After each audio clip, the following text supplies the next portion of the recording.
ವರ್ಷದಿಂದ ವರ್ಷಕ್ಕೆ ಮಕ್ಕಳಲ್ಲಿ ಮಾರಕ ಕ್ಯಾನ್ಸರ್ ಹೆಚ್ಚಾಗ್ತಾ ಇದ್ದು ಆತಂಕ ಮೂಡಿಸಿದೆ.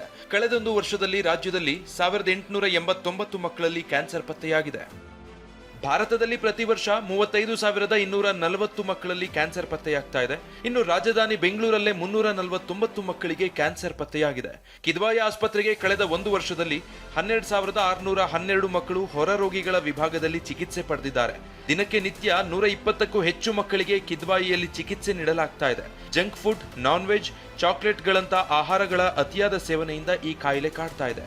ಇನ್ನು ಕಿದ್ವಾಯಿಯಲ್ಲಿ OPDಗೆ 1800ರಿಂದ 2000ಕ್ಕೂ ಹೆಚ್ಚು ರೋಗಿಗಳು ಬರ್ತಾ ಇದ್ದು ಮತ್ತೊಂದು ಆಸ್ಪತ್ರೆ ನಿರ್ಮಿಸುವಂತೆ ರೋಗಿಗಳು ಒತ್ತಾಯಿಸಿದ್ದಾರೆ.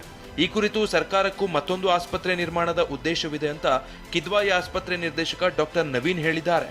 ನೀವು ಹೇಳ್ದಂಗೆ ಪೇಷಂಟ್ಸ್ ನಂಬರ್ ಜಾಸ್ತಿ ಆಗ್ತಾ ಇದೆ. ಇನ್ನೊಂದು ಕಿದ್ವಾಯಿದು ಕ್ಯಾನ್ಸರ್ ಬೆಂಗಳೂರಲ್ಲೇ ಮಾಡಬೇಕು ಅನ್ನೋ ಒಂದು ಉದ್ದೇಶ ಐ ಥಿಂಕ್ ಸರ್ಕಾರಕ್ಕೂ ಇದ್ದಂಗಿದೆ. ಬಟ್ ನಾವೀಗ ಬೆಂಗಳೂರು ದಕ್ಷಿಣ ಜಿಲ್ಲೆಯ ರಾಮನಗರದಲ್ಲಿ ಮುಸ್ಲಿಂ ಸಮುದಾಯದ ಸಾಮೂಹಿಕ ವಿವಾಹ ಕಾರ್ಯಕ್ರಮ ಭರ್ಜರಿಯಾಗಿ ನಡೆಯಿತು.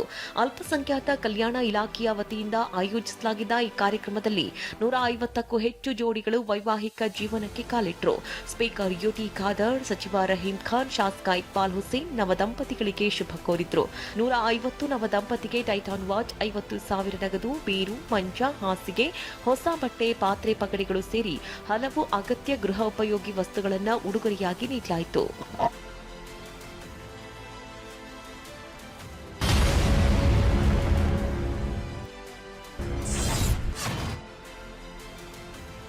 ಮಹಾಶಿವರಾತ್ರಿ ಹಿನ್ನೆಲೆ ಸಾಕಷ್ಟು ಜನ ಬೆಂಗಳೂರಿನಿಂದ ತಮ್ಮೂರಿನತ್ತ ಪ್ರಯಾಣ ಬೆಳೆಸಿದ್ದಾರೆ. ಪ್ರಯಾಣಿಕರ ಅನುಕೂಲಕ್ಕಾಗಿ ಸಾರಿಗೆ ಇಲಾಖೆ ಹೆಚ್ಚುವರಿ ಬಸ್ಗಳನ್ನು ಬಿಟ್ಟಿದೆ.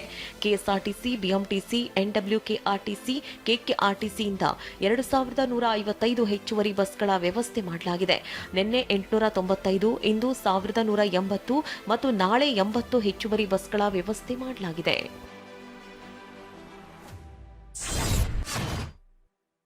PU ವಿದ್ಯಾರ್ಥಿಗಳಿಗೆ KSRTC ಗುಡ್ ನ್ಯೂಸ್ ಕೊಟ್ಟಿದೆ.